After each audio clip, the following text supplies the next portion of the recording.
안녕하세요. 오늘도 서연살롱을 찾아주셔서 감사합니다. 벌써 우리 동산이와 함께한 시간도 25년이 넘어가고 있네요. 동산이가 누구냐고요? 바로 너무 착하고 똑똑하고 잘생긴 세상에 하나밖에 없는 제 소중한 아들이에요. 비록 우리에게 아빠라는 존재는 없지만 빈자리가 느껴지지 않을 만큼 서로를 보듬으며 살고 있죠. 저희 모자의 애틋하고 눈물나는 이야기 들어보실래요?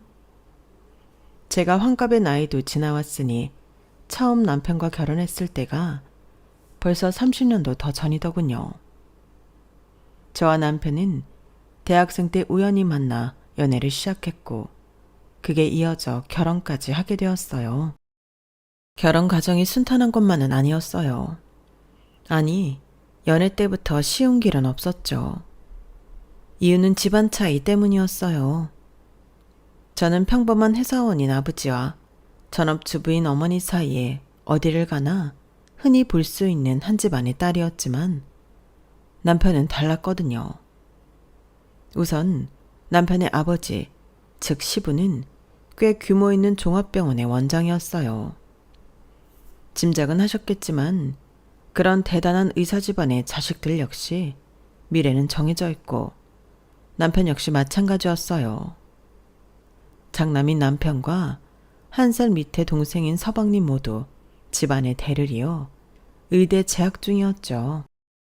한 집안의 세 남자가 모두 그 어렵다는 의대 출신이니 얼마나 득이양양했겠어요. 특히 시모가 말이죠. 그래서 저와 남편은 연애할 때부터 그의 부모님들과 부딪히는 일들이 많았고 그것 때문에 정말 헤어진 적도 몇 번 있었지만 다시 재회하고는 했었죠.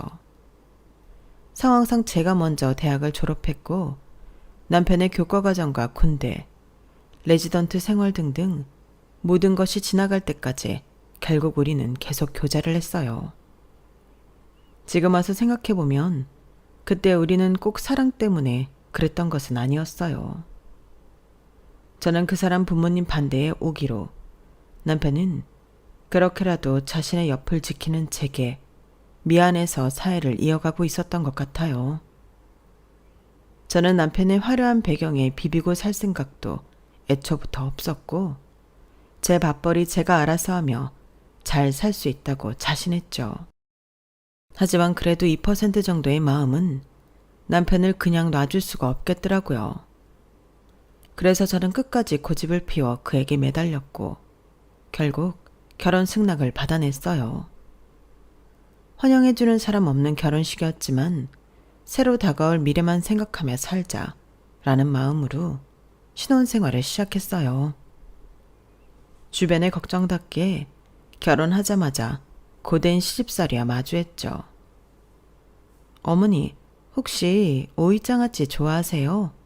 이번에 시골에서 이모가 오이 농사가 잘 됐다고 많이 붙여왔나 봐요. 저희 엄마가 그걸로 장아찌 만들었는데 맛있다고 어머님 좀 가져다 드리라고 하셔서요. 오이 장아찌? 넌 내가 그런 거 먹는 거 봤니? 보지는 못했지만 혹시 만들어드리면 좋아하시지 않을까 싶어서요. 내가 못 먹는 줄 알아? 안 먹는 거다. 그런 저급한 음식. 장아찌가 저급하다뇨. 정말 입맛 없을 때 밥에 물 말아서 장아찌 하나만 있어도 금방 뚝딱 해칠 수 있는걸요. 보관도 오래 할 수 있어서 두고두고 먹기도 진짜 좋아요. 지금 이 시애미를 가르치려고 드는 거야? 그게 아니에요, 어머니. 우리 집 식탁에는 그런 음식 한 번도 올라온 적 없다. 싸구려에다 없는 사람들이라 먹는 장아찌를 감히 나한테 먹이겠다고 물어보다니? 너희 어머니나 많이 드시라고 해라. 난 그런 거 줘도 필요 없으니 다 버릴 게다. 그냥 괜찮다고 하면 될 것을 시모는 항상 제가 건네는 것은 더러운 것, 하찮은 것, 쓸모없고 가치 없는 것들로 비하하며 제게 꼭 생채기를 내야만 속이 시원해 했어요. 물론 저를 눈엣가시로 여기는 사람은 시모뿐만은 아니었죠. 시부 역시 저를 박씨 집안에 물을 흐리러 온 미꾸라지 취급을 하며 무시하고 싫어했죠. 내가 우리 병수랑 결혼했다고 우리 사람이 되는 건 절대 아니다. 혼자 착각하지 말길 바란다. 넌 언제든 대체될 수 있는 사람이라는 것을 명심하고 항상 말과 행동을 조심해라. 제발 우리 집 격에 맞는 행동을 좀 하란 말이야. 시부가 있는 자리에서는 같이 식사하는 것도 어려운 일이었어요. 혹여라도 제가 자리에 앉으라고 하면 숟가락을 놓고 쌩하게 나가버리기 일쑤였죠. 시부와 시모는 제가 싫다는 것을 대놓고 티내는 것도 모자라 제게 모멸감과 멸시를 주는 일을 낙으로 삼는 것 같았어요. 처음에 제 옆에서 방아를 해주던 남편도 점점 지쳐가더군요. 게다가 병원 일로 너무 바쁘다며 제게 조금씩 소홀해져가는 걸 느낄 수 있었어요. 이런 일이 반복되는 와중에 서방님이 결혼을 했어요. 동서는 저와 완전 반대로 환대를 받으며 이 집에 들어왔어요. 동서 역시 의대를 졸업하고 치과를 개원한 지 얼마 안 된 젊고 능력 좋은 의사였거든요. 서방님과 동서가 어떻게 만났는지는 잘 모르겠지만 의사 집안에 또 의사 며느리가 들어온다니 완전 축제 분위기였죠.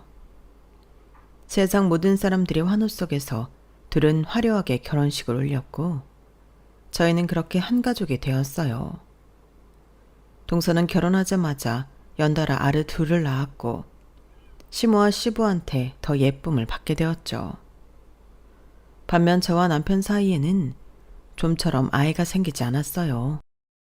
아이라도 있으면 동서처럼 시부모님의 관심이라도 받게 될까 싶어 부단히 노력했지만 하늘은 제 편이 아니었죠. 둘 다 두드러지는 건강 문제도 없었고 나이도 젊은 편이라 당연히 자연스럽게 생길 줄 알았지만 결혼 후 5년이 지나도 아기 천사는 저희에게 와주지 않았어요. 이미 두 아들을 낳고 온갖 사랑을 받고 있던 동서는 처음에는 제게도 친절하고 상냥한 척 굴었지만 시댁 식구들이 매번 저를 무시하는 것을 보고 역시나 본색을 드러내더군요. 형님, 이거 아기 옷 좀 빨아주세요. 세탁기 돌리면 안 돼요. 세탁기를 안 돌리면 어떻게 빨아? 손빨래 해야죠. 이렇게 많은데? 많든 적든 애기들 건 손으로 빨아야 돼요. 저 지금 나가봐야 되니까 이것 좀 다 갖고 햇볕에 잘 말려주세요. 여기 10,000원 드릴게요. 동서는 제가 아이가 없다는 것을 이용해 모든 잡일을 제게 맡겼고 본인은 푼돈으로 해결하려고 했어요. 처음에는 호의로 시작한 그 잡일들이 나중엔 너무 버겁더라고요. 동서, 나도 오늘은 밖에 나갈 일이 있어서 이 부탁은 좀 어렵겠어. 형님이 약속이 있어요? 아주 중요한 약속이야. 그런데 이거 다 형님이 안 해놓은 거 어머님이랑 아버님이 아셔도 괜찮아요? 뭐? 그럼 이르기라도 하겠다는 거야? 그냥 좀 알려드리겠다 이런 거죠. 그래, 다 말씀드려. 이거 동서 일인데 당연하다는 듯이 나한테 시키는 모습 이게 맞는지도 여쭤봐. 형님, 이 말을 들으시면 두 분이 뭐라고 하실까요? 저처럼 바쁜 일도 없는 형님이 이런 것도 못 해주냐고 한바탕 깨질 게 분명할걸요? 그리고 제가 맨입으로 해달라는 것도 아니고 따박따박 돈 주면서 해달라는 건데 뭐가 그렇게 불만이에요? 그 태도 말이야. 내가 꼭 밑에 사람처럼 명령하듯 시키는 거. 그게 얼마나 기분 나쁜 일인 줄 알아? 저만큼 못 배우고 능력이 안 되면 그런 일에 기분 나빠하면 안 돼요. 원래 이 세상은 위 아래가 분명하게 나눠져 있는데 위에서 아래로 시키는 게 뭐가 나쁜 거예요? 저 형님 같은 사람 많이 봤거든요. 그거 다 괜히 쓸데없는 자존심이고 주제 파악 못하는 거예요. 뭐? 주제 파악? 말이 심하네. 형님도 진짜 웃기시네요. 아버님, 어머님 앞에서는 찍소리도 못 내더니 지금 제가 형님보다 이 집에 늦게 들어왔다고 이렇게 저한테는 큰 소리 치는 거예요? 이런 것도 다 뭣도 없는 사람들의 웃은 교만인 거 아시죠? 교만? 정말 못 들어주겠네. 나는 동서한테 악감정도 없고 내 자존심 세우려고 한 적도 없어. 다만 같은 식구끼리 최소한의 예의를 좀 지켜달라는 것뿐이야. 도대체 동서나 이 집 사람들은 나를 뭘로 생각하고 있는 거야? 그걸 모르는 건 형님밖에 없는 것 같은데요? 제가 시키는 이런 일이라도 해야 형님이 이 집에서 그나마 쓸모가 있다는 걸 보여줄 수 있을 텐데. 왜 그렇게 모르세요? 오히려 형님이 저한테 감사하다고 절해야 될 판인데 예의를 차리라니. 진짜 헛웃음만 나오네요. 그리고 같은 식구? 형님은 자신의 위치에 대해서 전혀 파악이 안 되고 있군요. 누가 우리 보고 식구래요? 우리가 형님을 식구라고 생각하고 있는 줄 알고 계신 거예요? 참. 그날이었어요.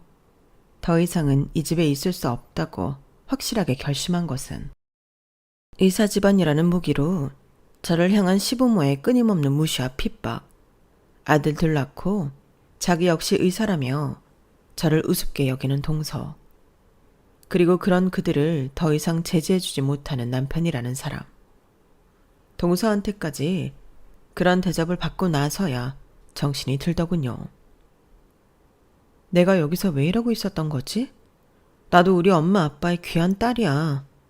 나도 의대까지는 아니지만 배울 만큼 배우고 꿈도 많았던 여자라고. 나라님도 사람을 이렇게 무시하지는 않을 거야. 의사의 의자만 들어도 지긋지긋해.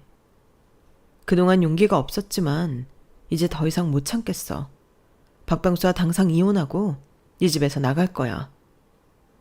그동안 우물쭈물하고 피해자였던 제가 갑자기 뭐에 씌었는지 알 수 없는 용기가 나더군요. 박병수, 이혼하자. 이렇게 더 이상 못 살겠다. 뭐? 네가 뭐가 잘났다고 이혼 타령이야 지금? 무릎 꿇고 더 잘하겠다고 빌어도 모자랄 판에. 유일한 내 편이라고 믿었던 남편이라는 놈도 속으로는 이렇게 생각하고 있었네. 이제라도 알게 돼서 다행이야. 네가 이혼하자고 하면 내가 울며불며 매달릴 줄 알았어? 나야 더 감사하지. 그렇잖아도 아버지 어머니 동생이랑 재수씨까지 널 싫어하는데 그동안 내가 감싸느라고 나도 질리고 힘들었다. 이래서 사람들이 괜히 부모 말 들으라는 게 아니었나 봐. 내가 어리석었다. 너랑 결혼하면 안 됐었어. 그래, 그만하자. 너무나도 절망스러웠어요. 풋풋한 대학생 때 만난 첫사랑이었고 한때 내 전부였고 반대에도 불구하고 결국 결혼으로 부부의 연이 닿았었는데 이렇게 모든 것이 산산조각 나다니.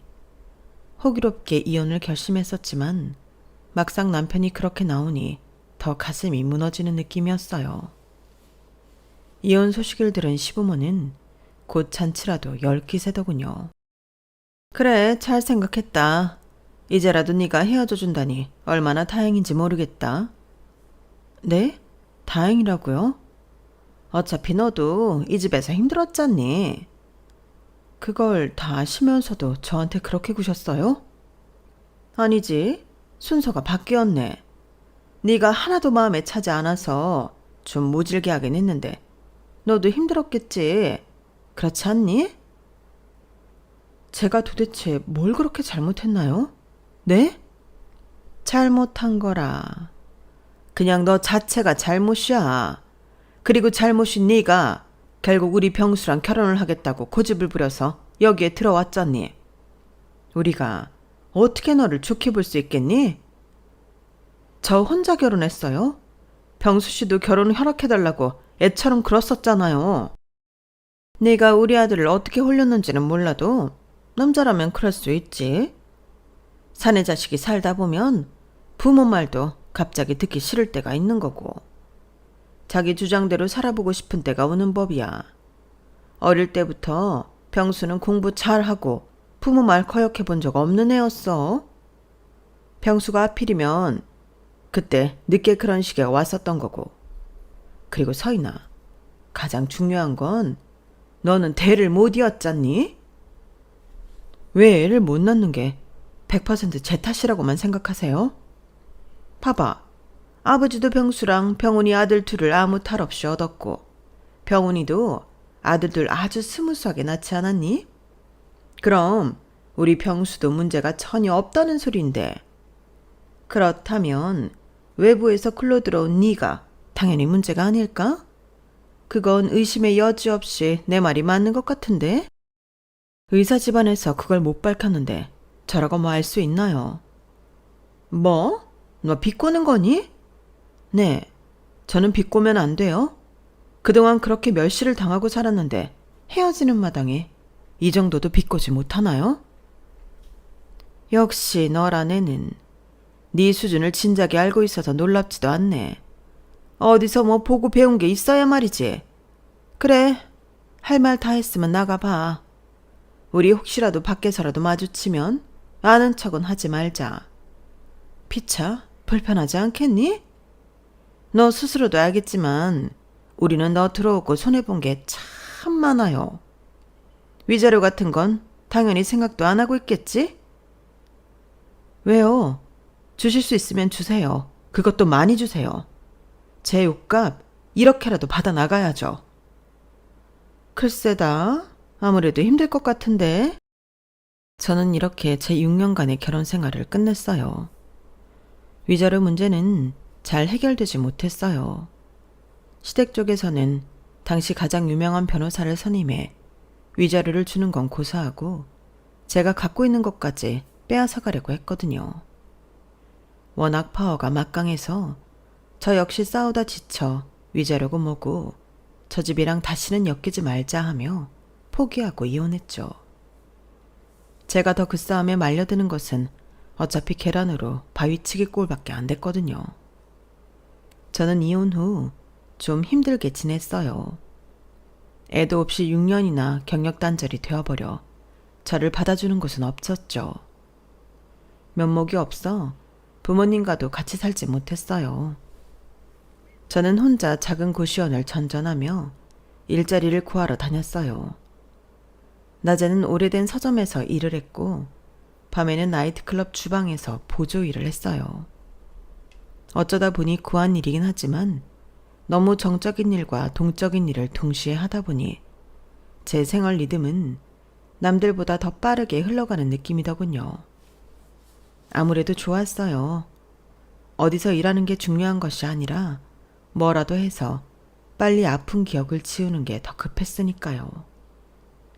나이트에서 새벽 3시까지 일하고 쓰러지듯 집에 가서 자고 일어나면 서점에 나가야 하는 시간이 되고는 했죠. 그렇게 많은 생각을 하지 않아도 되는 시간을 정처 없이 보내고 있었어요. 얼마나 흘렀을까요? 한 9년? 10년?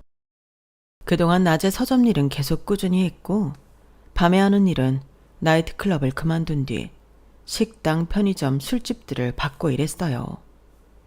그러다 3년 전부터는 서점 사장님이 오전 오후를 다 제가 맡아줬으면 좋겠다고 하셔서 정규 직원처럼 일하게 됐고요. 서점은 아무래도 밤 늦게까지 일하는 게 아니라 전체적인 수입은 좀 줄었지만 그래도 기본적인 생활을 하고 아주 조금씩 저축까지는 할 수 있었어요. 하지만 이제 40대임에도 다른 사람들과 비하면 재산이라고 할 것은 전혀 없었죠. 그러던 어느 날 뜻밖의 전화를 받았어요. 저예요, 장문영. 잘 지내셨어요? 장문영? 낯선 이름에 한참을 누군지 떠올리려 노력했어요. 형님, 저라고요. 동서? 네, 이제 기억나셨어요? 놀랍게도 전화의 주인공은 전 시댁의 동서였죠. 많이 놀라셨죠? 제가 전화할 줄은 꿈에도 생각 못 하셨을 테니까. 그다지 반가운 연락은 아니네.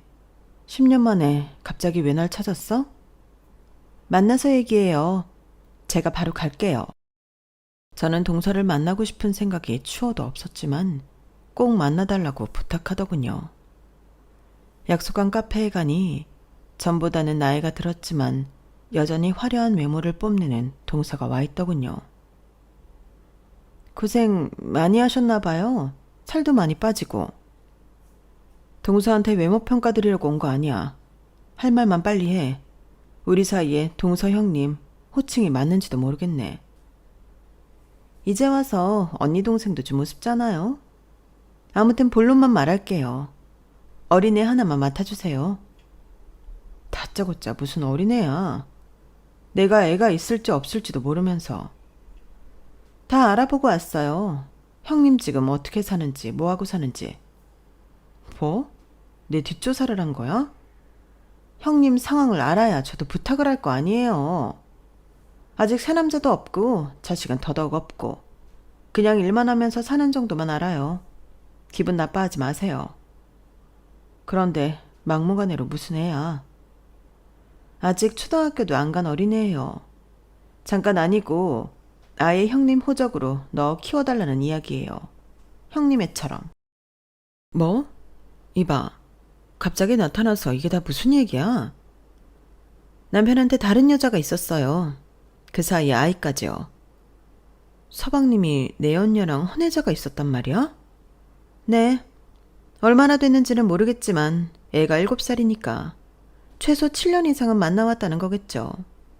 몇 년 전부터는 아예 저한테 대놓고 그 여자랑 살고 싶다고 이혼해달라고 하더군요. 그게 사실이야? 준빈이랑 현우는? 애들도 다 자기가 잘 키울 테니까 저만 이 집에서 나가달래요. 그 여자를 정말 사랑한다고. 어떻게 그런 일이. 그래서 이혼해주려고 하는 거야? 아니요. 제가 그런 미친 짓을 할 리가 없잖아요. 제가 순순히 이 집을 어떻게 나가요? 애들이랑 동서도 떼어놓고 그 여자랑 아들 집으로 데리고 올까봐? 그 여자는 얼마 전에 죽었어요. 뭐? 죽었다고요.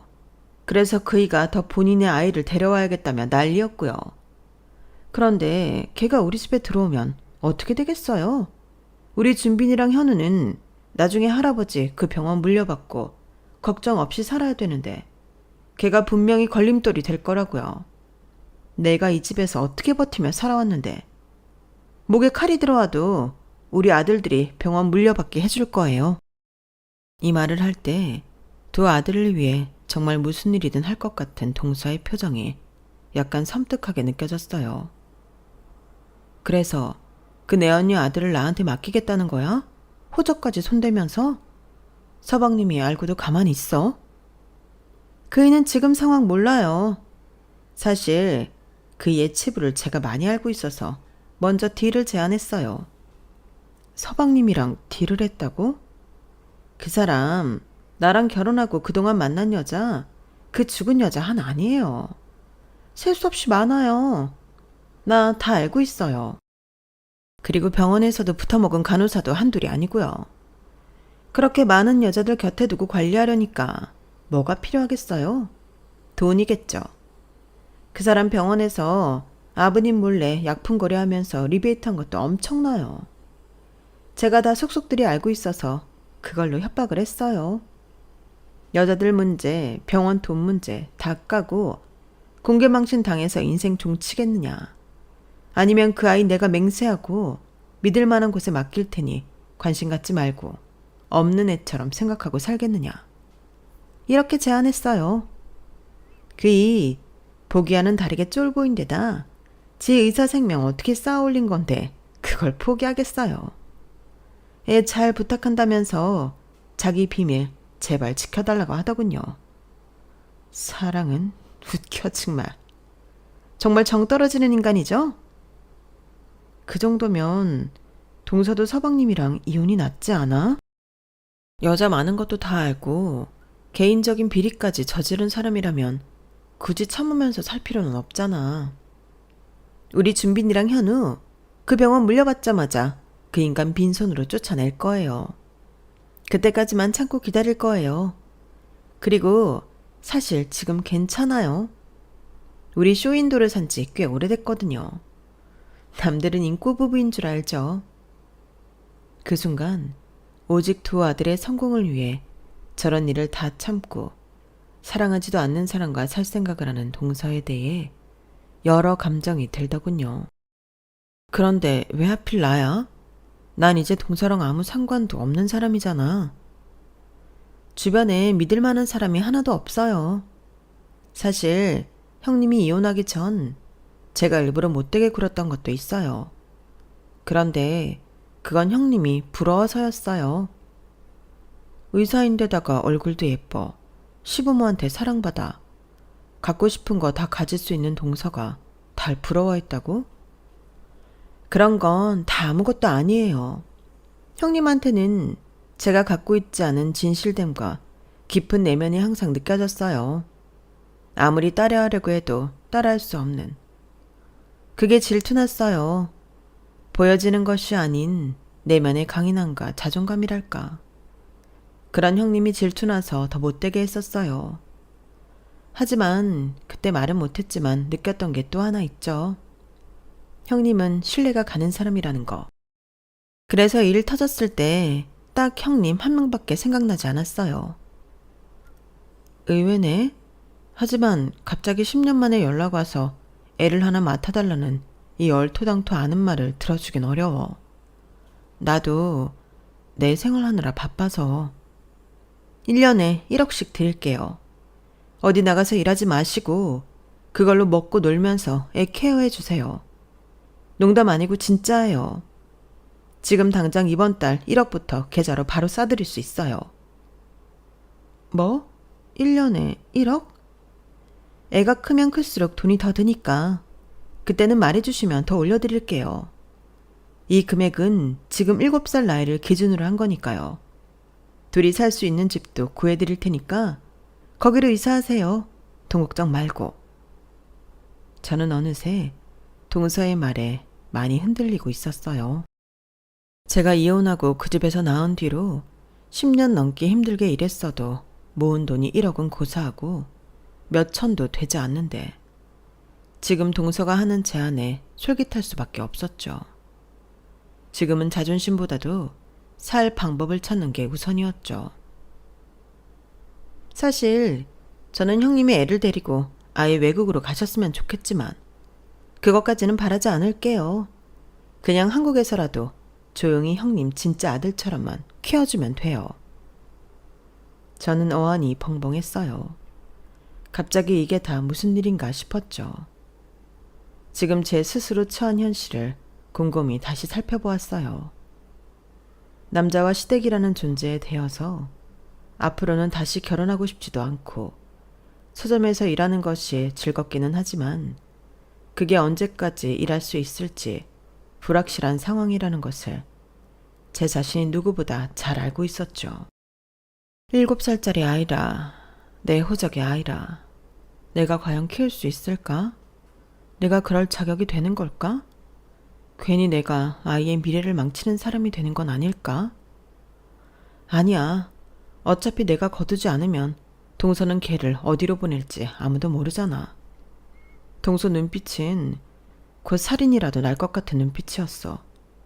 혹여라도 아이가 위험한 상황이 되지는 않을까? 1년에 1억이라니. 평생 모아도 모을 수 없는 돈인데 나쁜 제안은 아니지. 아, 어떡하지? 저는 키우기로 했다 안 했다를 며칠 동안 밤새 고민하면서 지냈어요. 한참 고민 후 저는 동서에게 다시 연락을 했죠. 그래, 제안은 받아들일게. 약속은 지켜. 물론이죠. 고마워요. 내가 유일하게 믿고 맡길 수 있는 사람은 형님 한 명뿐이었어요. 그 얘기를 들으니 괜시리 저도 좀 울컥하더군요. 동서에게 며칠만 시간을 더 달라고 하고 집 정리를 시작했어요. 이사는 하지 않기로 하고 그냥 제가 살던 곳에서 살기로 했죠. 저는 혹시 아이가 다칠 만한 것들은 안 보이게 치우고 모든 가구들의 보호 테이프를 둘렀어요. 그리고 작은 옷방 겸 창고처럼 쓰던 방의 물건을 전부 치우고 아이가 좋아할 만한 캐릭터 이불과 장난감 몇 개들을 사다 놓았어요. 아이의 취향은 모르지만 살면서 좋아하는 것들로 채워줘야겠다고 생각했죠. 집 정리가 끝나고 나니 수행 비서가 짐가방과 아이를 집 앞으로 데려왔어요. 안녕? 네가 동산이니? 내 이름은 이서인이라고 해.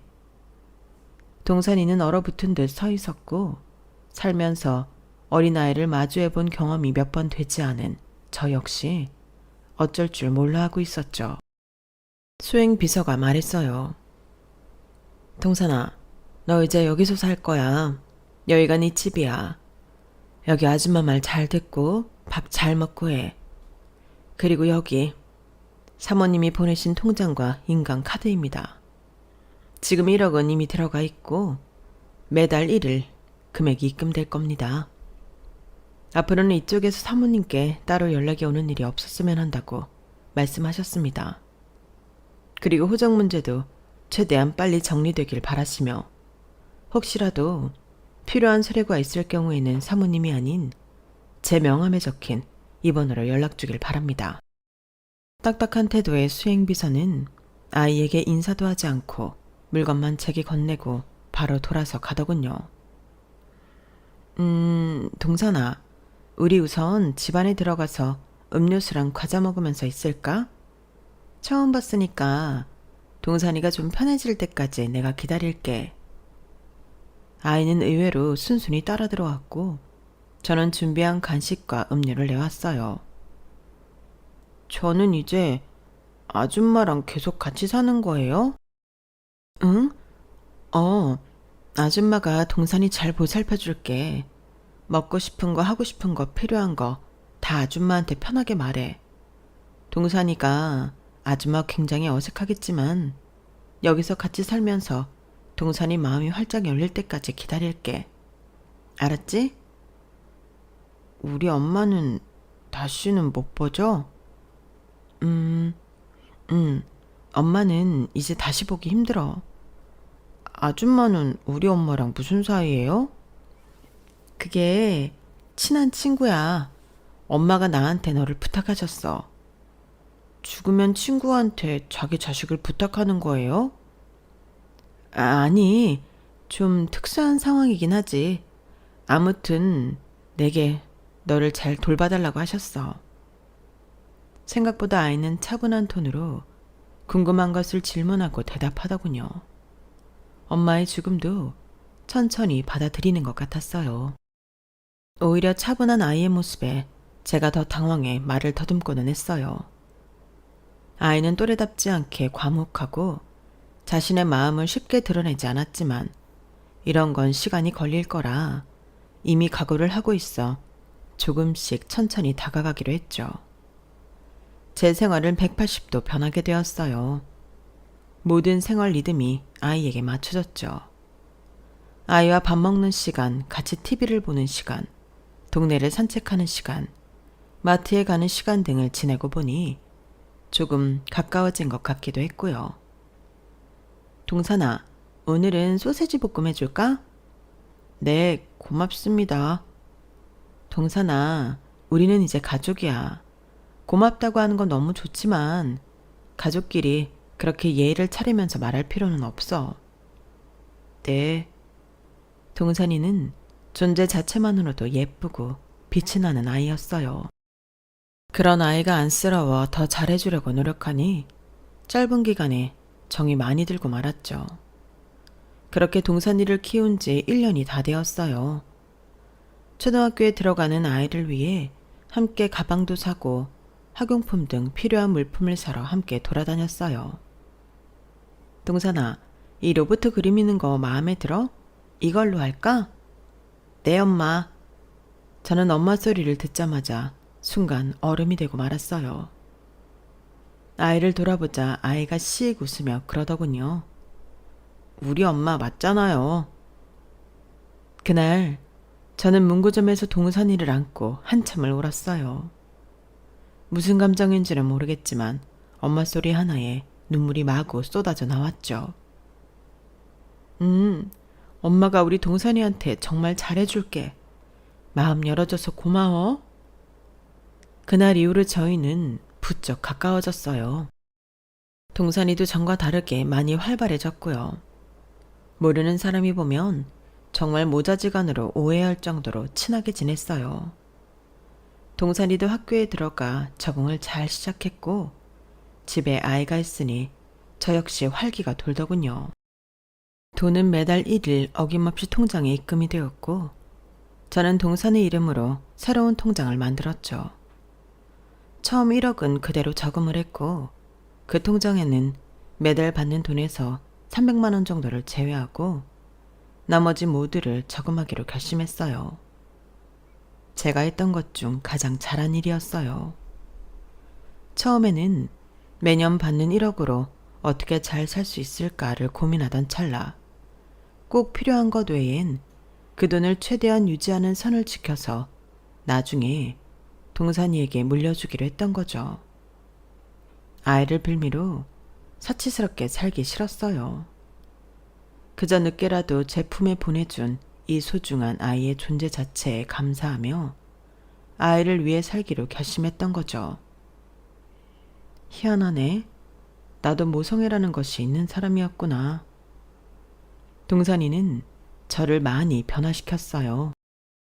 제가 더 큰 눈으로 세상을 바라볼 수 있게 만들어주고 매일 성장하는 저를 느끼게 해주었어요.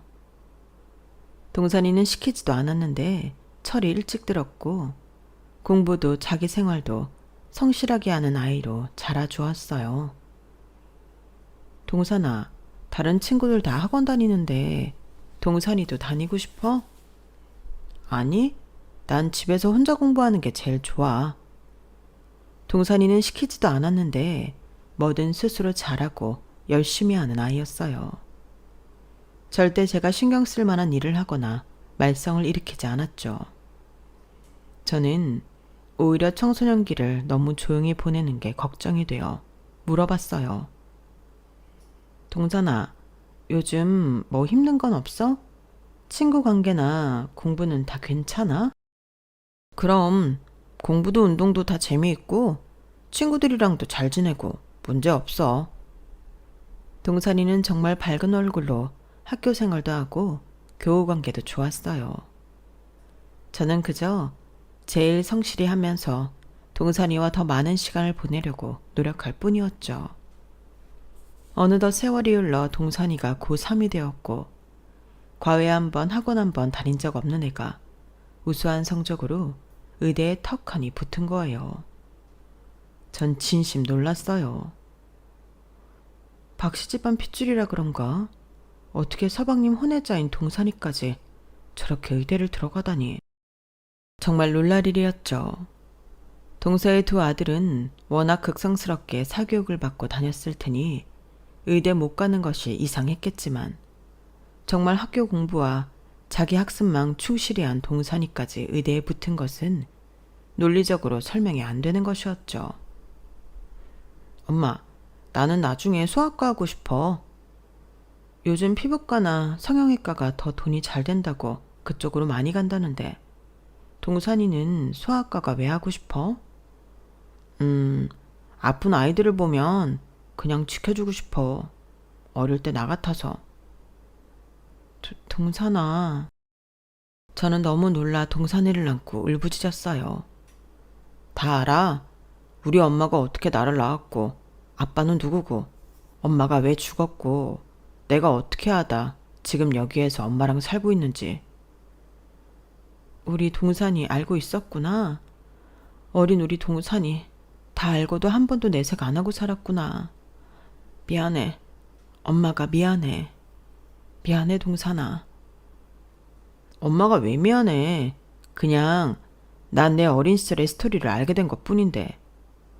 그때 어린 박동산은 좀 슬프고 내색할 수 없어서 불쌍하기는 했지. 하지만 지금은 내 옆에 이렇게 예쁜 엄마도 있고 내가 하고 싶은 의대 공부도 할 수 있게 돼서 얼마나 행복한데. 이거 다 엄마 덕분이야. 고마워. 제가 말한 적은 없지만 동산이는 자신의 출생과 성장 배경에 대해서 이미 알고 있었죠. 그러면서도 제가 걱정이 되어 티내지 않고 살았던 거예요. 저는 고맙고 미안하고 대견하면서도 죄책감이 드는 5만 가지 감정에 뒤엉켜 괴로웠어요. 그날 우리는 둘이 부둥켜 안고 얼마나 울었는지 몰라요. 동산이는 역시 대학 생활도 열심히 했고 수석으로 의대 졸업까지 했어요. 한 대학병원에서 레지던트 생활을 하며 자신의 미래를 위해 다양한 경험을 하고 있을 때였죠. 그러던 어느 날 또 뜻밖의 전화가 제게 걸려왔어요. 여보세요? 형수님, 저 박병훈입니다. 서방님이요? 네. 혹시 저희 동산이 맡아주고 계신 건가요? 네. 집사람이 부탁한 건가요? 네. 목소리가 다소 늙은 것 같은 서방님의 한숨이 고스란히 전해졌어요. 그런데 제가 동산이랑 있는 거 어떻게 알게 되셨어요? 동서가 사실대로 말한 건가요? 아니요. 우연히 알게 되었습니다. 집사람은 자기 친척 중에 해외에 있는 사람에게 돈을 주면서 잘 봐달라고 보냈다고 하더군요.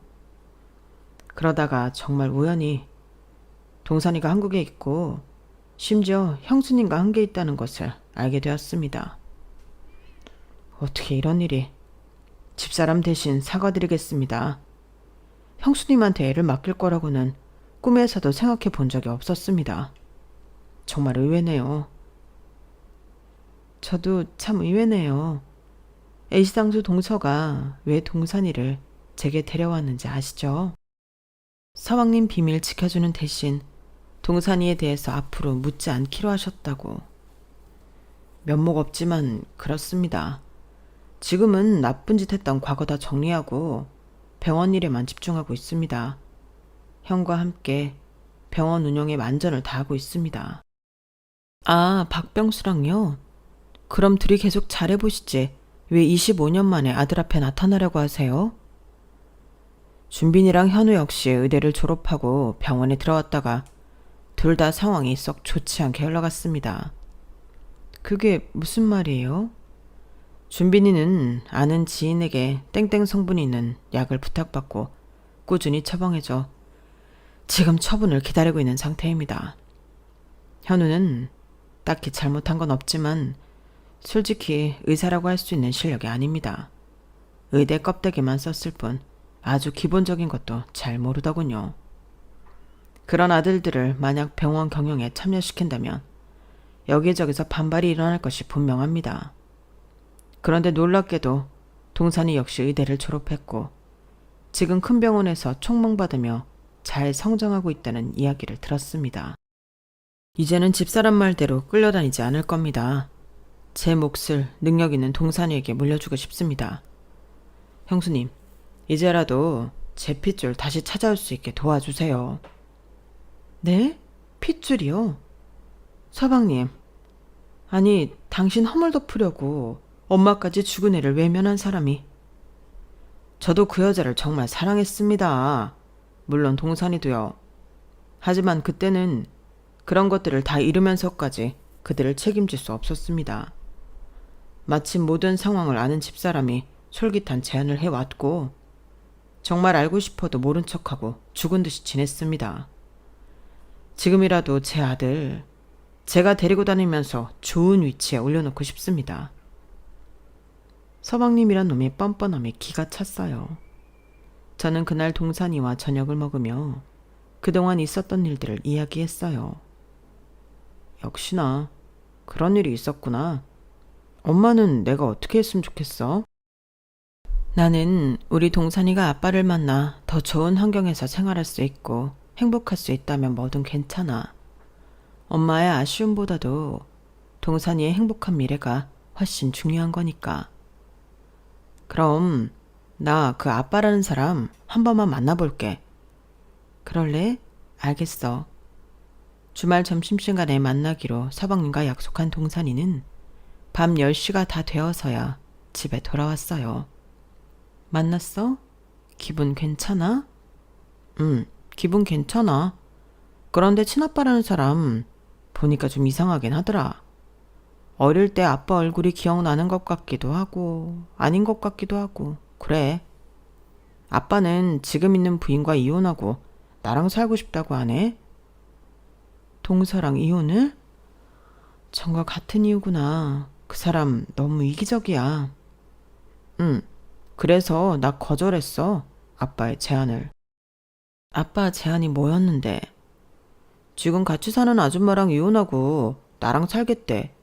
대신 자기 병원으로 와달래. 과는 병원에서 제일 잘 나가는 과로 해주겠대. 아주 부족한 것 없이 평생 잘 살게 해주겠다고 그러더라. 그랬구나.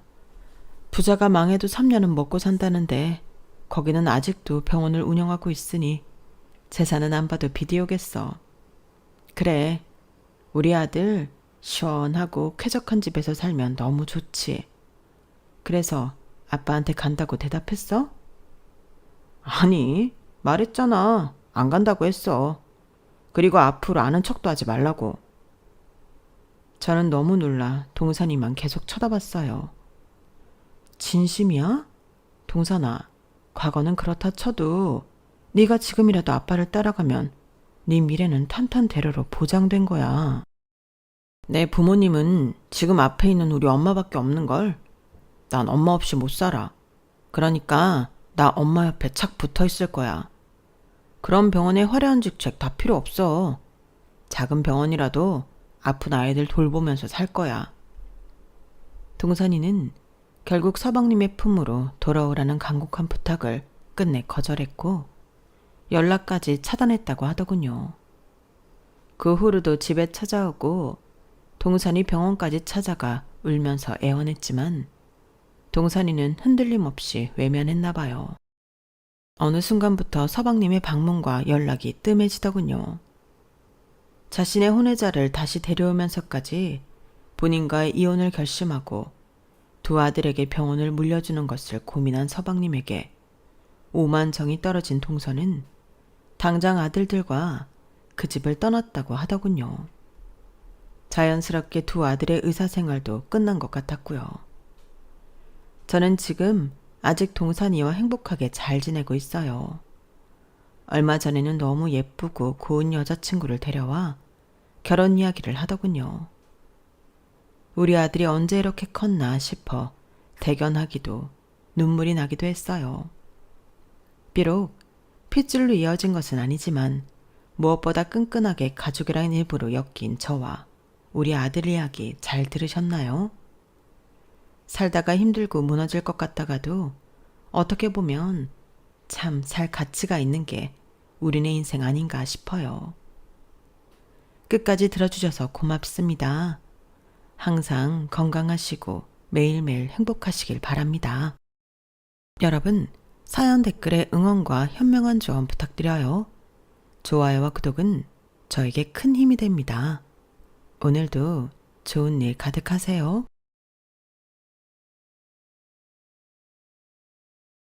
안녕하세요. 오늘도 사연 살롱을 찾아주셔서 감사합니다. 저는 서울에서 딸 둘을 키우고 있는 30대 기혼 여성입니다. 남편과는 올해로 결혼 11년 차가 되었고요. 시댁은 있었는데 없어졌어요. 이게 무슨 소리인지 감이 오시나요? 아, 그렇다고 시부모님이 돌아가신 건 아니고요. 너무나도 건강하게 잘 지냈지만 욕심이 지나치고 또 염치도 없어서 남편하고 상의 끝에 이혼하지 않고 시댁이랑은 손절하기로 했어요. 저희 남편이 집안의 장남이거든요. 그래서 나름 책임감도 갖고 있고 밑으로 동생이 둘이나 있어 큰아들 노릇을 하려고 하는 편이었는데 제가 도저히 못 살겠다고 하니 다 버리고 저를 선택한 남편이에요. 물론 이렇게만 말하면 남편 잘 만났네, 남편 정말 훌륭하다 라고 쉽게 말씀하실 수 있으실 텐데요. 사실 그것도 아니었어요. 저희 남편이 장남이라고 했잖아요. 그럼 저는 맏며느리였는데 남편보다도 제가 해야 할 책임과 의무가 더 많았죠. 남편 역시 그걸 알고 있었는데 제가 있어 자기가 편하니까 어느 순간부터는 알아도 모르는 척 하더라고요. 그런데 시간이 지나면 지날수록 시어머니와 제가 자꾸 부딪히고 또 말도 안 되는 소리로 저희 친정까지 들쑤서 놓으셔서 제가 참다 폭발하는 일이 있어서 저는 더 이상 이대로 살 수는 없었어요. 그리고 그때는 왜 그렇게 남편도 한 통속처럼 느껴지는지 그 집안 사람들 꼴도 보기 싫어서 이혼하자고 했는데 그때 남편이 그러더라고요. 자기는 이혼할 생각 전혀 없으니 자기가 그냥 자기 가족을 버리겠다고요. 뭐? 가족을 버려? 그게 가능한 소리야? 왜? 불가능할 게 뭐가 있지? 안 보고 살면 되지. 자기한테 우리 집 일 강요하지 않고 명절이나 기념일에 시댁 갈 일 없으면 되는 거 아니야? 그렇게 해준다고. 됐어. 그게 가능했으면 나는 뭐하러 지금까지 이렇게 살았는데 지금 누구 놀려? 누가 그렇대. 사실 나도 자기 힘든 거 알고 있었어. 근데 다른 집 며느리들도 다 그렇게 사는 줄 알았지. 근데 이번에 우리 엄마가 자기랑 처갓집한테 하는 거 보고 이건 아니다 싶었어. 이건 진심이야. 그리고 내가 자기랑 이혼해서 어떻게 사냐? 왜 못 살아? 아, 불편해서 못 사나? 밥이며 빨래며 청소며 다 해주는 사람이 있었는데 없으면 불편하긴 하겠네. 에이, 비꼬지 말고. 진심이라고 했잖아. 나도 우리 엄마가 거기까지 할 줄은 정말 몰랐어. 나도 실망했고 자기가 우리 식구 때문에 나랑 헤어져야겠다면 내가 우리 식구를 버린다니까. 그럼 이혼하지 않아도 되잖아. 지금이야 그렇지. 근데 나중엔 나 탓할 수 있잖아. 자기는 자기 부모고 가족인데 나랑 같을 수는 없지. 그래, 만약에 내가 그러면 그때 이혼해. 그땐 내가 자기가 원하는 조건으로 이혼 도장 찍을 테니까. 남편은 마치 그런 일은 없을 거라는 듯 큰 소리를 치며 저를 붙잡았어요. 그리고 아이들을 위해 저는 이혼을 잠정 보류했는데요. 사실 지금도 마찬가지예요. 저는 결혼이라는 게 무조건 이혼하면 안 된다고 생각하는 사람이 아니거든요. 예전에 TV 드라마에서 이런 대사가 있었는데요. 이 세상의 모든 부분은 잠정적 이혼 상태라고요. 저는 그 말이 정말 맞다고 생각해요. 언제든지 할 수 있는 게 이혼이고 조금이라도 이건 아니다 싶으면 남편한테 약속도 받아 놓았겠다. 위자료랑 양육비 빵빵하게 받아서 헤어질 생각인데 그 전까지는 미우나 고우나 내 남편이고 내 가족이니 품고 살려고요. 그리고 남편한테도 늘 그렇게 말하고 있는데요. 잡은 물고기라고 함부로 할 생각하지 말고 올해 같이 살았다고 내년에 같이 살아주는 거 아니니 잘 하라고 말하고 있어요. 그래서인지 예전보다는 마누라 귀한 줄 알고 자기 새끼 예쁜 줄 아는 제법 제 마음에 드는 남편 노릇을 하고 있는데 저는 이 긴장감이 좋다고 생각합니다. 우선 그게 아니라면 저는 정말 이혼하지 않고 버틸 수가 없었거든요. 그건 이제부터 제가 여러분들께 소개하고 싶은 이야기인데요. 세상에 이렇게 염치 없고 이기적인 사람이 있다는 걸 다음과 같이 고발하는 바입니다. 저는 남편이랑 같은 회사에서 만나 사내 연애를 하고 결혼했어요. 남편이 저보다 선임이고 또 제 사수라 출근하면 가장 자주 붙어 있었는데 그렇다 보니 자연스럽게 이성적인 감정이 싹 텄죠. 그리고 그때는 남편이 저를 꼬시려고 엄청 노력할 때였는데요. 순진했던 제가 거기에 홀랑 넘어갔어요. 저도 남편이 좋았거든요. 일단 저보다 일을 잘하니 그것부터가 멋있게 보였는데 나이 차이는 4살이지만 뭔가 어른처럼 느껴졌던 것 같아요. 제가 잘 못하거나 질문을 하면 늘 명쾌하게 답을 찾아줬는데 그 모습에 저도 사실은 남편을 많이 좋아했어요. 그러니 남편이 대시를 했을 때 이게 웬 떡이냐 싶어 얼른 수락을 했고 그렇게 처음엔 비밀 연애를 시작으로 공개 연애 및 결혼으로 이어졌어요. 그리고 둘째를 낳으면서 저는 회사를 그만뒀는데요. 첫애도 엄마 손이 많이 가고 둘째가 태어났을 때부터 몸이 허약해 도저히 회사를 다닐 수가 없었어요. 남편도 은근슬쩍 제가 회사를 쉬었으면 했는데 여기서 시어머니만 제가 회사를 그만두는 것을 반대했죠. 아우, 요즘처럼 힘든 시대에 외벌이가 무슨 말이야. 이젠 부부가 같이 벌어야지. 저도 그러고 싶은데요. 재준이가 병원을 자주 가다 보니까 저도 눈치가 보여서요. 영은이도 아직은 엄마 손이 많이 필요하고요. 그렇다고 저 말고 대신 저희 애 봐줄 사람이 있는 것도 아닌데 어머님이 이해해 주세요. 이해는 무슨? 그럼 우리 아들만 힘들잖아. 안사돈한테 부탁드리면 안 되냐? 저희 엄마요? 저희 엄마는 직장 다니시잖아요. 그니까 직장을 그만둬야 한다면 너보다는 일 오래 하신 니네 엄마가 그만두는 게 좋잖아. 바깥 사돈이 돈을 못 버시는 것도 아닌데 막말로 더 키울 자식이 있는 것도 아니고 그 나이에 돈 더 모아서 부귀영화를 누릴 것도 아니잖아. 그래도 어떻게 그래요. 말이 나와 말씀드리는데 제가 어머니한테 애들 좀 봐달라고 하면 봐주실 거예요? 뭐? 나? 아, 내가 어떻게 애를 보니? 나 허리 디스크 있는 거 몰라? 우리 딸애도 한 명인데 내가 못 보지 않니? 그니까요.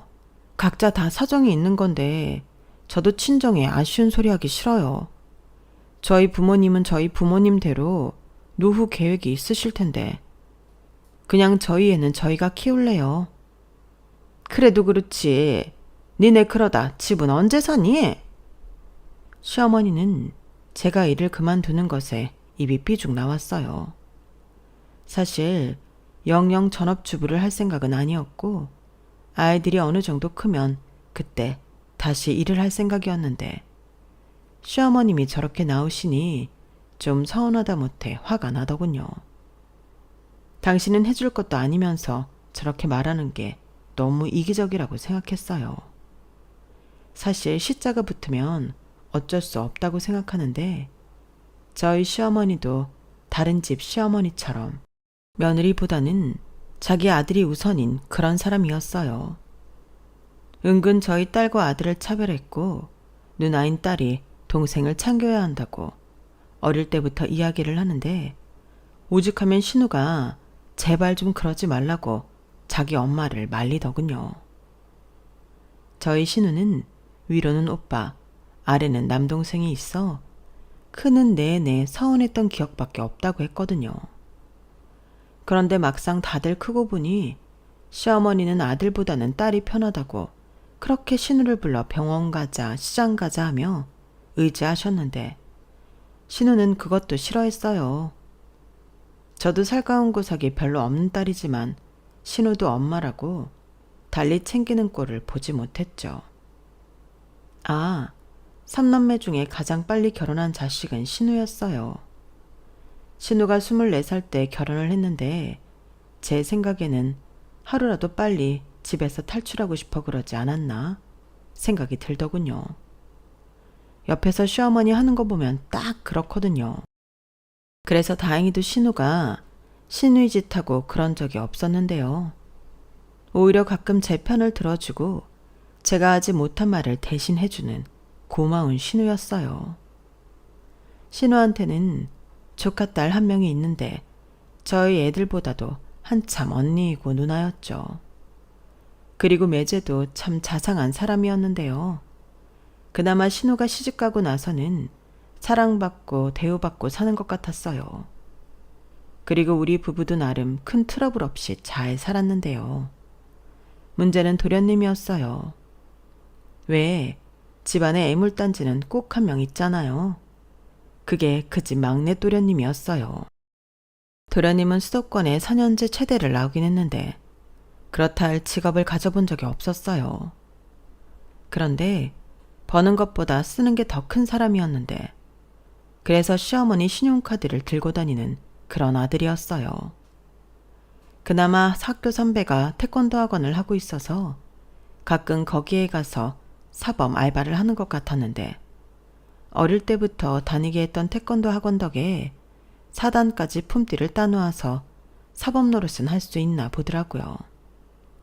실제로 실력은 잘 모르겠으나 몸은 좋았고 시어머니는 저희 남편도 있지만 유독 도련님을 끼고 살았는데 남편 말에 의하면 어릴 때부터 애교도 많고 기집애처럼 엄마한테 알랑방귀를 잘 끼워서 엄마 사랑을 독차지했다고 하더군요. 그에 반면 시아버지는 거의 존재감이 없는 분이셨어요. 일 때문인 건지 아니면 다른 이유에서인지 집에 잘 붙어 있지 않았고요. 특별한 날에 마치 손님처럼 집에 계셨는데 그때도 시어머니와는 부부라고 하기엔 대면대면하고 좀 이상했어요. 그래서 한 번은 두 분 사이가 원래 저랬냐고 남편한테 물었는데 남편이 그렇다고 하더라고요. 하지만 아무리 봐도 정상 부부처럼은 보이지 않았는데요. 실질적으로도 시어머님 역시 시아버님 얘기를 잘 하지 않으셨어요. 제가 어쩌다 물으면 단답형으로 대답하거나 나는 잘 모르겠다 라고 회피하듯 말을 뚝 자르셨는데 그냥 제 느낌에 시아버님도 시어머니에 대한 정이 없는 것 같더라고요. 뭐 그렇다고 자식한테 관심이 있거나 애정이 있는 것도 아니었는데요. 아무튼 좀 이상한 집구석이었어요. 그리고 시어머니가 자식에 대한 집착과 집에 대한 집착이 강했는데 맏며느리인 저를 자기 마음처럼 부려먹으려고 안달이 나셨죠. 그러다 제가 회사까지 그만둔다고 하니 그걸 핑계로 자꾸만 저를 당신 집에 부르려 하셨는데요. 처음 몇 번은 피할 명분이 없어 꼼짝없이 시댁에 갔다가 돈 쓰고 시간 쓰고 체력 쓰고 거기에 감정노동까지 하니 이건 아니다 싶었고 일부러 오전이랑 이른 오후 시간엔 일을 만들어서 시어머니가 전화를 하셔도 거절했는데 나중엔 그것도 서운하다고 하시더라고요. 아니, 회사까지 그만두고 집에 있는 게 뭐가 그렇게 바빠? 너 일부러 그러는 거냐? 아니요, 제가 뭐 놀려고 회사를 그만뒀나요? 일이랑 집안일이랑 같이 하는 게 힘들어서 그만둔 거잖아요. 그만큼 집에 일이 많아요. 특히 재준이가 아픈 날이 많고 또 중간에 소아과 데리고 갈 일도 있어서 시간이 들쑥날쑥한 걸 어떻게 해요. 또 재준이 핑계. 좌우간 너 내가 벼르고 있으니까 알고 있어? 아주 점점 마음에 안 들어. 시어머니는 마치 저를 부려먹어야 하는데 당신 마음처럼 되지 않자 약이 오른 듯 저런 소리를 아무렇지 않게 했고 그래서 저는 더더욱 남편 없이 저 혼자만 시댁에 가는 일은 만들지 않으려 했는데요. 남편도 그걸 알고 좀 서운해하긴 하더라고요. 우리 엄마가 외로워서 그러는 것 같은데 꼭 그렇게 해야 해? 정말 그렇게 바빠? 바빠. 자기까지 왜 그래? 내가 뭐 놀려고 회사 그만뒀어? 집안일이라는 게 표가 하나도 나지 않지만 다 내 손길이 간 거야. 알았어. 하여간 집안일이 유세지. 남편은 그렇게 잘 지내다가도 한 번씩 툭툭 미운 소리를 했어요. 그리고 시아버님이 존재감이 없다 보니 시어머님이 집안에 큰일이 터지면 남편과 상의를 했는데 대부분 도련님 문제였죠.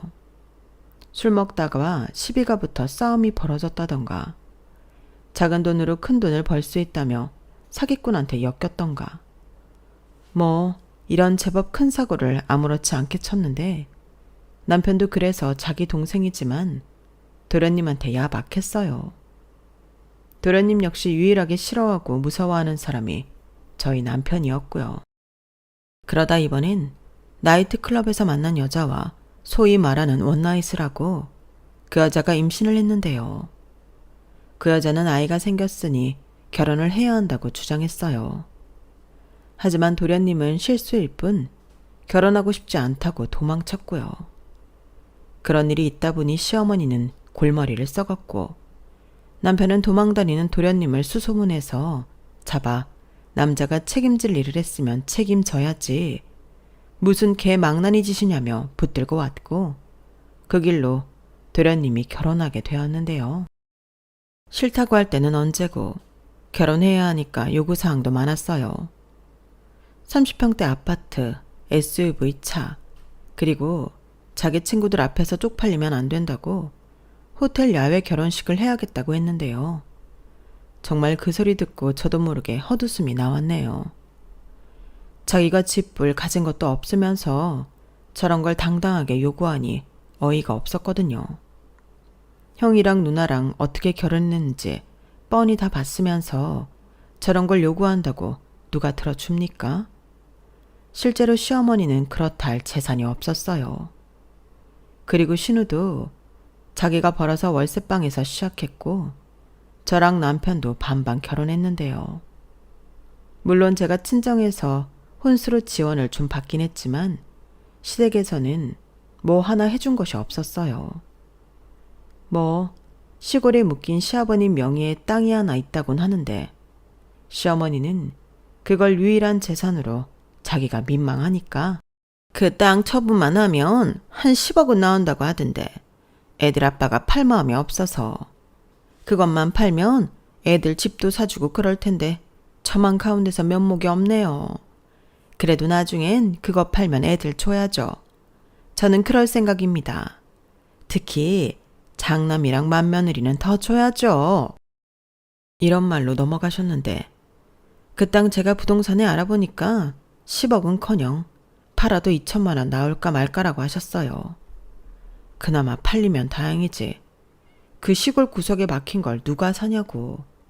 그건 그냥 없는 거라고 생각하는 게 속 편하다고 했는데 시어머니는 그걸 아시는 건지 모르시는 건지 돈 얘기만 나오면 그 땅 얘기만 주구장창 하셨는데 차마 어머니 그 땅 못 파는 똥값이래요 라는 말은 못했어요. 자기도 민망하고 저도 민망한 얘기니 서로 안 하는 게 낫다고 생각했죠. 그리고 실제로 남편과 신우는 그 땅 얘기만 나오면 눈살을 찌푸렸는데 자식들이 저 정도면 말 다 했죠. 그리고 저는 애당초 시댁 재산에는 관심이 없었기 때문에 그 말에 휘둘릴 것도 없었는데요. 문제는 망나니 같은 도련님이었죠. 엄마, 그 땅 있잖아. 그거 팔아서 나 집이랑 차 사줘. 그러면 되잖아. 아니 이놈이? 그 땅은 네 아빠 땅이야. 네 아빠가 노후 대비로 못 팔게 하는 걸 나더러 어쩌라고. 그리고 형이랑 누나는 알아서 결혼했는데 너도 그렇게 해야지. 사고 쳐서 결혼하는 주제에 뭘 해달라는 거야. 엄마, 지금 말 다 했어? 내가 언제 결혼한대? 엄마랑 형이 책임져야 한다고 해서 겨우 마음 잡고 하는 결혼이야. 그럼 내 요구사항 정도는 들어줘야지. 얌마, 너 그 주둥이 닥치지 못해? 그럼 처음부터 재수씨 임신시키지 말았어야지. 네가 뿌린 씨 때문에 이렇게 된 걸 왜 엄마한테 진상이야? 네 누나도 월세에서 시작했어. 그리고 지금 청약 당첨되고 성실하게 살아서 아파트 살잖아. 너도 형 누나 보고 배워. 가오 빠지게 나더러 지금 월세를 살라는 거야? 전세도 아니고. 그럼 네가 전세 보증금을 벌어오든가. 너 그 월세 보증금도 형이랑 형수가 겨우 맞춘 거야. 네, 저는 없는 형편에 도련님 신혼집 월세 보증금 해줘야 한다는 말에 몇 날 며칠을 씩씩거렸어요. 막말로 우리 아들도 아닌데 그렇게 해야 할 이유가 없잖아요. 그런데 시어머니는 당장 줄 목돈이 없다며 결혼식이랑 신혼여행은 자기가 어떻게든 돈을 맞춰볼 테니 저 무책임하고 밉상 도련님 신혼집 월세 보증금을 해달라고 하셨어요. 단 나중에 그 보증금 이사할 때 도로 찾아오는 조건으로 남편과 합의를 했는데요. 그것도 그때 가봐야 알 일이라고 생각했죠. 원래 돈이라는 게 받을 때랑 빌려줄 때 다르잖아요. 그런데 남편이 달리 방법이 없다고 하고 그래서 정말 울며 겨자 먹는 심정으로 제 퇴직금까지 털어 도련님 월세 보증금을 맞췄는데 도련님이 가오 어쩌고 저딴 말을 하니 손이 저절로 올라가더라고요. 저한테도 남동생이 있거든요. 그리고 저는 남동생이 말 같지도 않은 소리를 하면 거침없이 손이든 발이든 날리던 누나였는데 정말 한 대 시원하게 패고 싶은 걸 도련님이라고 겨우 참았어요. 그리고 그날부터 남편이 미친 듯이 미웠는데요. 그래서 남편이 제 눈치를 많이 봤죠. 집안일도 알아서 찾아서 하고 애들 보는 것도 시키지 않아도 했는데 그거라도 하니까 참고 살았지. 안 그랬으면 그때 벌써 남편 때문에 이혼했을지도 몰라요. 아무튼 그렇게 도련님은 저희 돈으로 신혼집 얻어 결혼했고 1년도 못 살아 동서가 집을 나가면서 이혼했는데요. 저희끼리 만나는 건지 동서가 집을 나가면서 저희가 보태준 보증금을 들고 튀었더군요. 그 때문에 도련님이 아이 데리고 시댁으로 들어갈 수밖에 없었는데 자기도 피해자라며 저희 돈을 갚을 생각이 없다고 했어요. 그리고 시어머니 역시 우리 막내가 그러고 싶어서 그랬냐? 얘도 따지고 보면 억울해. 나쁜 건 돈 들고 튄 그 무책임한 년인데 왜 엄한 애를 잡아? 너는 그까짓 돈이 네 도련님보다 더 중요하니? 라며 제가 그 돈 아까워하는 걸 고가워하셨는데요. 그때 남편도 제 편을 들더군요. 그 돈이 그래도 저희 집 돈이니 자기도 발끈하더라고요. 그래서 도련님 보고 밖에 나가 막노동을 하든 대리운전을 하든 월마다 조금씩 갚으라고 했는데 그 말을 들을 도련님이 아니었죠. 그렇게 그 일로 저희 집과 시댁은 원수지간이 되어갔어요. 그리고 제 친구들과 친정 식구들은 사정을 다 듣고 그 돈은 잊어버리는 게 정신 건강에 좋을 것 같다고 했는데 저희도 넉넉한 생활을 하는 게 아니라서 그 돈이 마냥 아깝기만 했죠. 그러다 저희 부모님이 오랜 공부 끝에 경매에 나온 5층짜리 상가를 낙찰받았고 저희 부모님은 그걸 당신의 노후라고 하셨는데요. 경매에 낙찰받고도 근 1년은 서류 작업하랴 상가에서 장사하는 임차인과 적당히 합의 보랴 바쁘셨어요. 그러면서도 돈 때문에 속상한 딸이 안 돼 보였는지 저희 아빠가 나중에 아빠가 제대로 임대료 받으면 너 그 돈은 보전해 줄게. 그러니까 그 돈 생각 그만하고 잊어버려라. 아마 말은 못해도 네 시댁에서도 미안해하고 있을 거야. 라고 하셨는데요.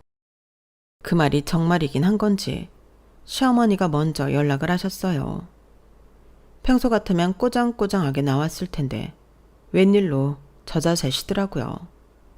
그리고 자기가 능력 있으면 대신 갚아줄 텐데 그러지도 못하는 자기 속도 까맣게 탔다며 니들이 좀 봐주라고 하시더군요.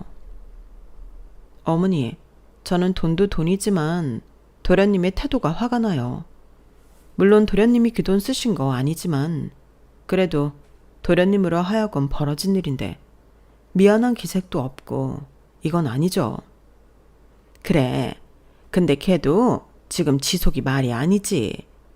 지 마누라 이혼 서류 띡 남겨두고 집 나갔지. 이제 둘도 안 된 애는 있지. 지가 뭘 할 수 있겠어. 내가 편드는 게 아니라 나는 요즘 막내가 나쁜 생각할까 무섭다. 걔가 하기 싫다는 결혼 네 남편이 몰아붙였잖아. 그야 그이는 책임질 일을 했으니까 그렇죠. 그래, 알아. 근데 결과가 이렇게 됐지 않니? 나도 팔자에도 없는 애까지 보느라 탈모까지 왔다. 시어머니는 울며 겨자 먹기 식으로 도련님의 애를 보느라 힘들어 죽겠다고 앓는 소리를 하셨어요. 그리고 실제로 살도 많이 빠진 모습이었는데 힘들긴 많이 힘드신 모양이더라고요. 그래서 자기 딸한테 도와달라고 했다는데 신우가 단칼에 거절했다고 하더군요. 걔가 아주 어릴 때부터 싸가지가 없다니 똑같아. 지 자식 내가 안 봐줬는데 왜 지가 조카를 봐줘야 하냐고 지랄을 하는데 딸 자식 있어봤자 뭐하나 싶더라. 며느리가 훨씬 낫지. 안 그러냐? 네? 저요? 너는 나 도와줄 거잖아.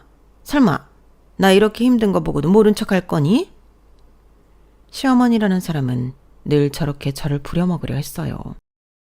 아무리 당신이 힘들어 보여도 애 아빠인 도련님이 책임질 일인데 막내 편드는 거 아니라고 하시면서 막내는 싸고 도는 시어머니셨어요.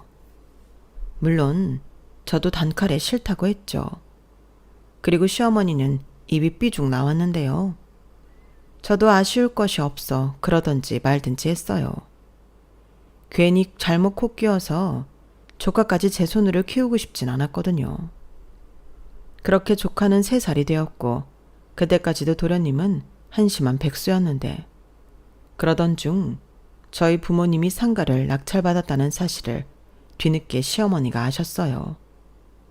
남편이 아무 생각 없이 말을 한 게 화근이었죠. 그리고 그때부터는 저희 부모님도 제법 임대 수익을 얻고 있을 때였는데요.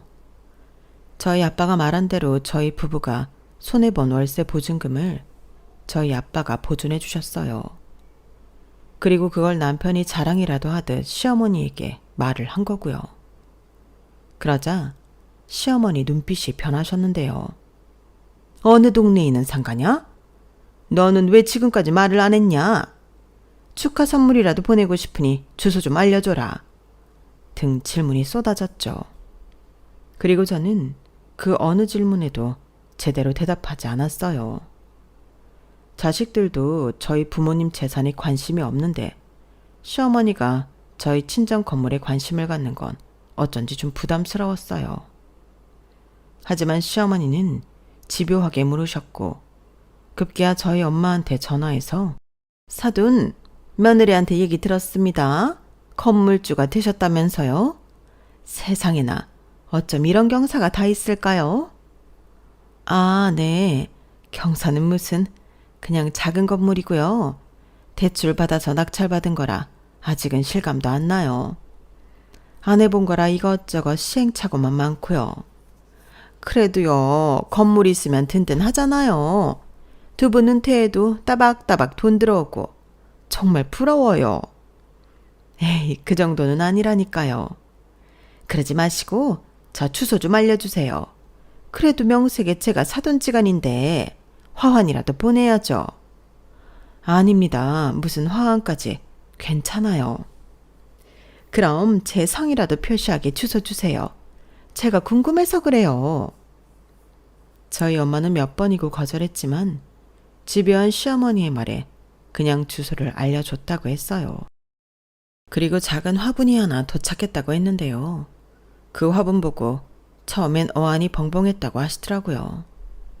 하지만 그날 이후 시어머니는 저희 부모님도 잘 가지 않는 상가를 자주 가셨고 거기 관리실에 수시로 들러 이것저것 캐물으셨다고 했는데요. 상가 5층이 평수가 제법 커서 저희 부모님이 낙찰받기 전부터 비워져 있었다는 걸 아셨어요. 그리고 저희 엄마에게 고기 선물이며 생선 선물이며 나중엔 홈쇼핑에 파는 화장품까지 보내는 등 갑자기 선물 공세를 하기 시작하셨는데 저희 엄마가 부담스럽다고 안 받겠다고 하니 며느리가 너무 예뻐서 드리는 거예요. 나는 우리 며느리만 보면 그렇게 사돈분들에게 고맙더라고요. 저렇게 잘 키운 딸을 우리한테 주시다니. 라며 누가 봐도 마음에 없는 소리를 하셨는데 본인이 돌려받지 않겠다고 고집을 부려 그 선물을 받아놓고 어떻게 처리할까 고민하셨어요. 그리고 저를 통해 돌려드리라고 하셨는데요. 그때 제가 모든 사실을 알게 되었죠. 그래서 제가 그 선물 꾸러미를 들고 시댁으로 갔고 도대체 왜 그러시는 거냐고 단도직입적으로 물었는데요. 시어머니는 돌아온 선물을 찬찬히 보더니 이런 소리를 하셨어요. 그래도 고기랑 생선은 드셨나 보네. 그럼 다 돌아온 건 아니다. 뭐라고요? 어머니는 도대체 무슨 생각으로 이런 걸 저희 집에 보내셨어요? 네 엄마가 아무 소리 안 하든?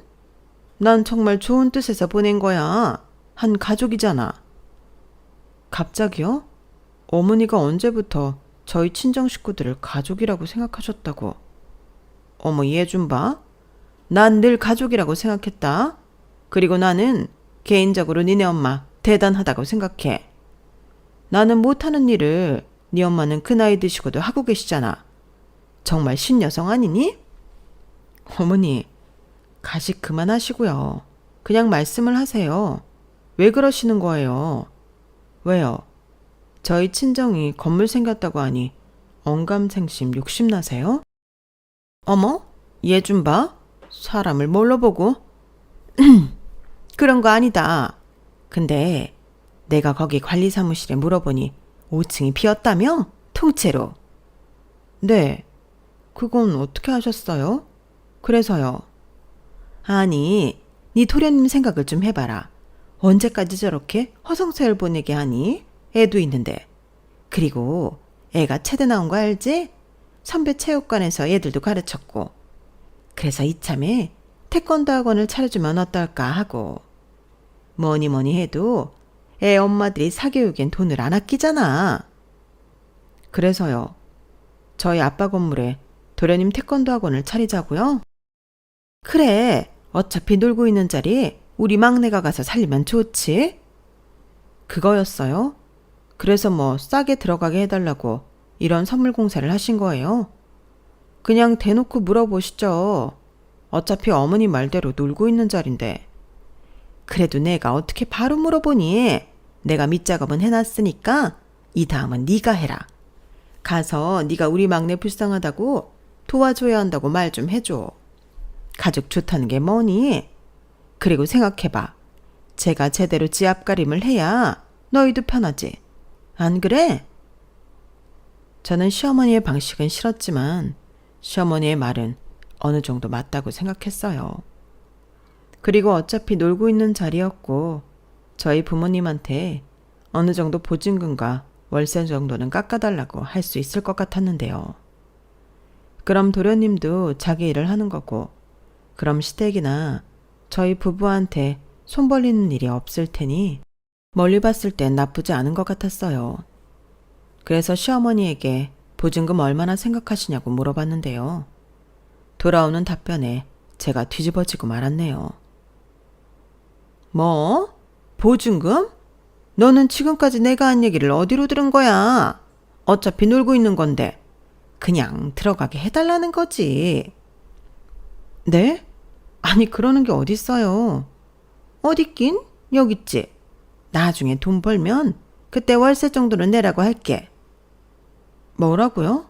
돈을 벌면 월세를 낸다고요? 그럼 보증금도 없이 월세도 안 내고 태권도 학원을 차릴 생각이셨어요? 왜요? 아예 인테리어까지 해달라고 하시지? 어머, 그럴래? 안 그래도 그 얘기도 하려고 하던 참이었는데. 어머니! 아우, 귀 따가워. 소리 좀 낮춰라.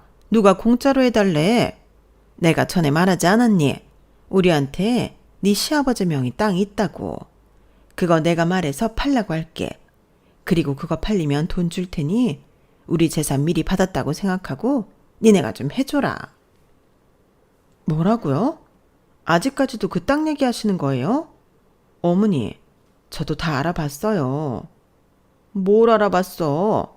요즘 거기가 고속도로가 생긴다고 아주 난리도 아니야.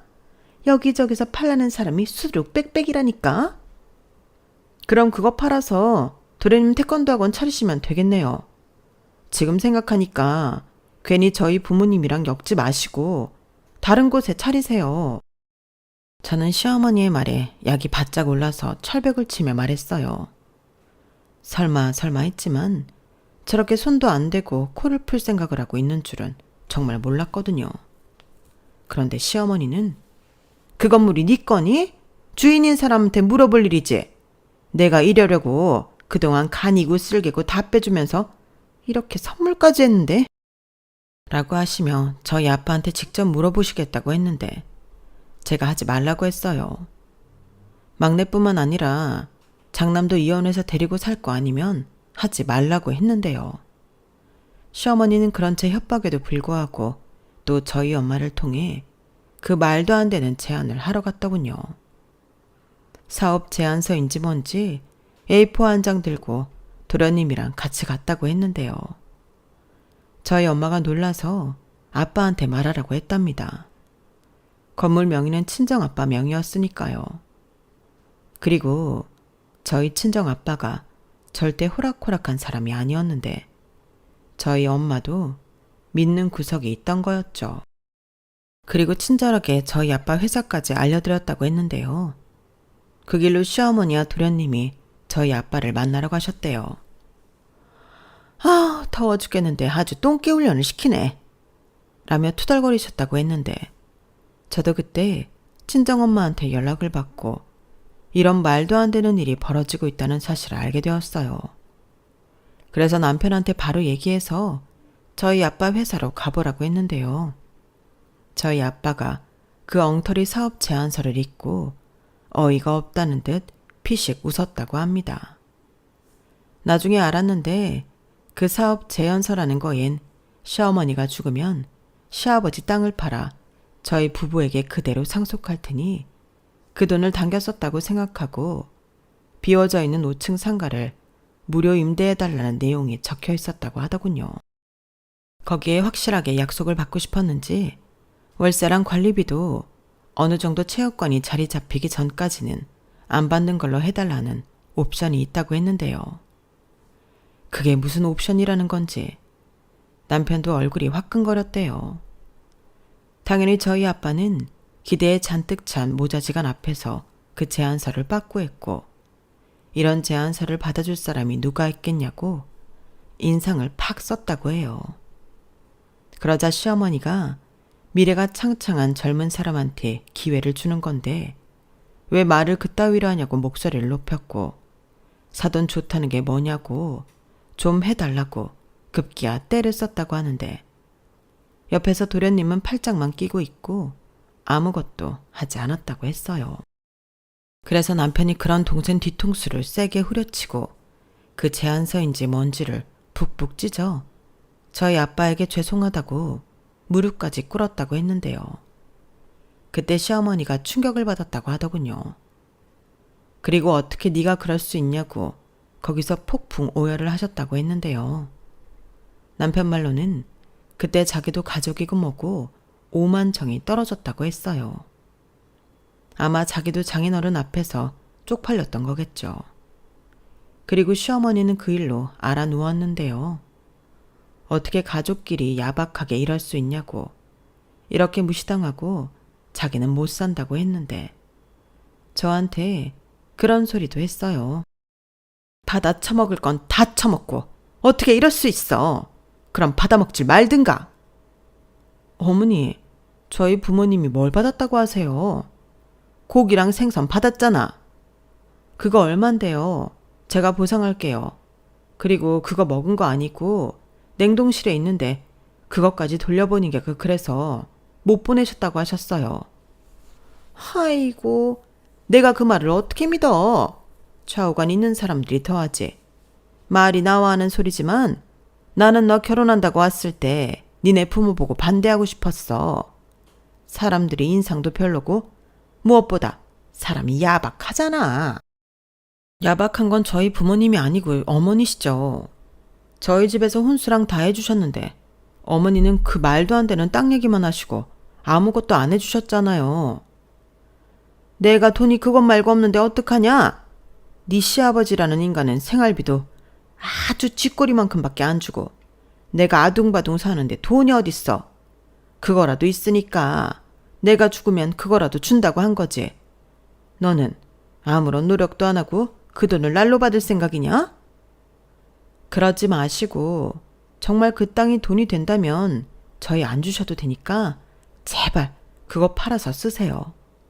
원하시는 도련님 태권도 학원도 차려주시면 되겠네요. 내가 지금 당장 그게 가능하면 벌써 했지. 그게 묶인 땅인데 어떻게 하라고? 그러니까요. 그 묶인 땅 그만 좀 파세요. 저는 그거 재산이라고 생각도 안 해요. 그래? 너 나중에 딴소리 하지 마. 거기 지금 분위기 좋거든? 시부모 재산 받으려면 지가 잘해야지. 지가 오히려 깽판을 놓으면 어쩌자는 거야. 너는 시집 왔으면 이제 우리 식구야. 우리 편을 들어야지. 재산이요? 빚이 아니고요. 저는 재산이든 빚이든 시댁에서 나오는 건 어떤 것도 안 받을 거예요. 아니다. 아예 아들도 안 받고 반납할 테니 가족이고 뭐고 그것도 때려치워요. 정말 지긋지긋하네요. 뭐야? 시어머니는 제 말에 혈압이 올라갔다는 듯 뒤로 넘어갔어요. 그리고 119를 하도 외쳐 제가 손수 불러드렸는데요. 출동한 구급대원들이 황당해했어요. 이리 보나 저리 보나 너무 말짱하니 화병은 한의원에 가보라고 하셨는데요. 그 말에 시어머니가 더 뒤로 넘어갔어요. 자기는 아파서 죽을 것 같은데 이 사람들이 환자도 몰라본다며 그야말로 눈을 까디집고 난리 부르스를 쳤는데 그 길로 저는 시댁을 나왔네요. 그리고 다짐했죠. 내가 다신 이 집구석 문턱을 넘나보라고요. 그리고 남편한테도 말했어요. 이혼하고 각자 알아서 사는 게 아이들을 위해서라도 나을 것 같다고 했는데요. 남편이 절대 안 된다며 매달렸어요. 자기 가족은 본가가 아니고 저랑 애들이라며 자기도 자기네 식구들 안 보고 살 수 있다고 했는데 저는 믿지 않았죠. 천륜이라고 하잖아. 그리고 자기는 장남이고 내가 그 말을 어떻게 믿어? 나는 이젠 아예 법적으로도 엮이고 싶지 않아. 자기야, 자기가 아무리 그래도 우리 애들 때문에 법적인 건 어쩔 수 없어. 그리고 이혼은 언제든지 할 수 있잖아. 나한테 기회를 한 번만 달라니까. 내가 자기 시댁 없는 여자처럼 살게 해줄게. 남편은 자기는 무슨 일이 있어도 이혼하고 애들과 헤어질 수 없다며 저를 붙들었어요. 그리고 이제부터 제가 하고 싶은 일이 있으면 다 하라고 애들도 같이 보겠다고 했는데요. 제가 사실 그때부터는 슬슬 일을 하고 싶어 알아보고 있던 중이었거든요. 그런데 남편이라는 사람이 제가 다시 일을 하면 여러모로 자기가 불편해질 것 같으니까 싫어했는데 이젠 그것도 하지 않겠다고 하더라고요. 오히려 제가 늦게 퇴근하면 자기가 빨리 퇴근해 아이들 픽업하고 집안일도 싹 다 해놓겠다고 했는데 무슨 마음인지 저 인간이 정말 자기가 말한 대로 살 수 있을까 시험해보고 싶었어요. 솔직히 남편 때문에 이혼을 생각하는 게 아니라서 제 마음이 그랬던 것 같은데 믿져야 본전이라고 생각했죠. 어차피 시어머니랑 도련님 번호는 차단했고 집도 전세 계약이 1년밖에 남지 않아 이사를 가든 이혼하고 친정을 가든 할 참이었거든요. 그래서 기회라면 기회를 남편에게 줬어요. 그러자 신혼 때도 보지 못한 남편을 보게 되었는데요. 오죽하면 저희 애들이 아빠가 이상하다고 심각하게 말하더군요. 엄마, 아빠가 죽을 병에 걸렸나 봐. 제이가 그랬는데 사람이 죽을 병에 걸리면 달라진다고 했어. 제가 정말 애들한테 저 얘기를 듣고 얼마나 웃었는지 몰라요. 애들 눈에도 저 정도면 어른인 사람들이 보면 완전 다른 사람이라고 생각할 정도였죠.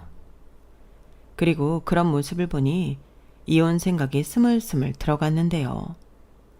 지금처럼만 산다면 저도 애들도 남편이 있는 게 없는 것보다는 낫다고 생각했어요. 그래서 저희 부부는 잠정적인 이혼 상태로 남편도 저도 서로 선 넘지 않고 조심할 거 조심하며 각자 역할에 충실하며 현재까지 살고 있는데 정말 대만족이에요. 그리고 시어머니는 이혼 어쩌고 하면서 자기 아들 연락도 안 받고 시댁에도 오지 않는다며 일을 부득부득 갈았는데 남편이 나서서 정리하더군요. 자기도 장남 졸업하고 며느리도 없다고 생각하고 살라고 하며 좋아하는 막내 아들 뒤치다거리나 하며 살라고 했는데요. 시어머니가 또 뒤로 넘어가는 명품 연기를 펼쳤지만 남편은 눈 하나 깜짝하지 않았다고 했어요. 그러면서 내가 엄마랑 저 새끼 때문에 이혼당할 이유는 없잖아. 나라도 좀 살자. 라고 쐐기를 박았다고 했는데 그날 저녁 남편이 먼저 이사 얘기를 하더군요.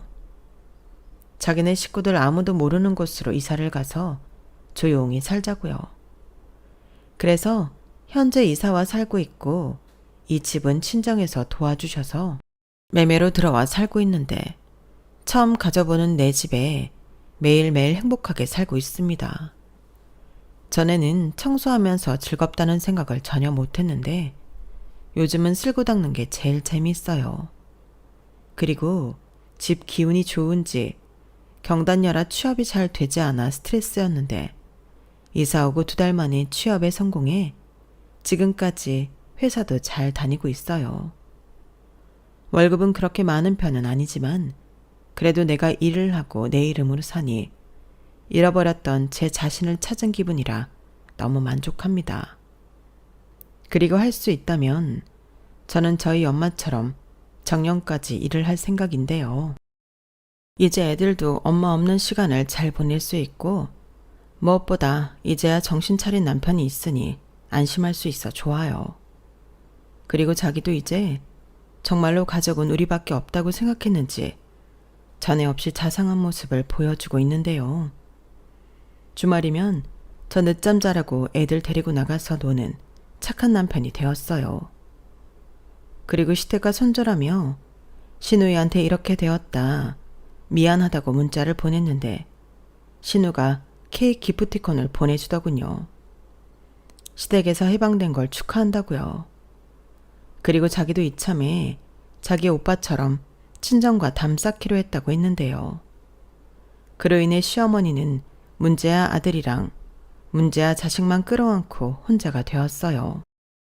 딱히 큰 벌이도 없고 제가 알기로 소액 대출금도 있다고 하는데 다 큰 백수 자식 끌어안고 얼마나 버틸 수 있을지 모르겠습니다. 뭐 여차하면 시아버님한테 SOS 치시겠죠. 아, 그 땅 팔면 되겠네요. 어차피 저는 정말 시댁 재산은 1도 관심이 없거든요. 유산 상속이요. 빚이나 안 주면 다행이라고 생각합니다. 그리고 염치 없고 이기적인 시어머니가 자기가 얼마나 날로 먹으려 했다는 걸 꼭 아시는 날이 왔으면 좋겠는데요. 아프시다고 하셔도 저는 며느리 노릇 할 생각 없어요. 딸도 외면하는 마당에 며느리가 어딨나요. 이젠 저도 저랑 저희 가족만 생각하고 열심히 살아갈 생각입니다. 그리고 저도 자식 키우는 부모로서 절대 도련님처럼 아이를 키우고 싶지 않은데요. 부모 역할이란 게 그런 것 같아요. 부모로부터 잘 독립시키는 것, 그리고 스스로 주체적으로 자기 인생을 잘 살아가게 가르치는 것. 그래서 저는 오늘도 아이들에게 스스로 자기 방을 치우고 또 계획을 세워 실천할 수 있는 그런 교육을 하고 있습니다. 엄마 아빠 모두 일하는데 애들도 자기 역할을 잘해야죠. 그래서 도련님 같은 다 큰 금쪽이는 절대 만들지 않을 거라는 걸 또다시 다짐하며 제 글을 마치도록 하겠습니다. 그런데 시어머니는 어쩌다가 자기 아들을 그렇게 키우셨을까요? 새삼 그게 너무 궁금하네요. 그럼 지금까지 제 사연 들어주셔서 감사합니다. 우리 모두 부모한테 짐이 되지 않는 자식이자 자식에게 독립적인 주체로 사는 것을 알려주는 그런 부모가 되길 소망하며 저는 물러갈게요. 항상 건강 잘 챙기시고 오늘 하루도 보람있고 의미 있는 날이 되시길 바랍니다. 안녕히 계세요. 여러분, 사연 댓글에 응원과 현명한 조언 부탁드려요. 좋아요와 구독은 저에게 큰 힘이 됩니다. 오늘도 좋은 일 가득하세요.